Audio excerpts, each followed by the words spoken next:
রমজানে তাহাজ্জুদ পড়ার একটা সুবর্ণ সুযোগ, কারণ সাহারি খাওয়ার জন্য তো ওঠাই লাগে। একটু তাহাজ্জুদের অভ্যাস করবো আমরা।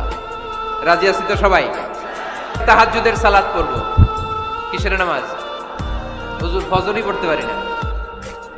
ফজরই যে ফজর পড়ে তার জন্যই না তাহাজ্জুদ, ঠিক কিনা?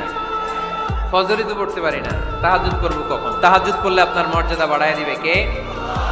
রব্বুল আলামিন বলেন, ওয়া মিনাল লাইলি ফাতাহাজ্জাদ বিহি নাফিলাতান লাকা আসা আন ইয়াবআসাকা রাব্বুকা মাকামান মাহমুদা।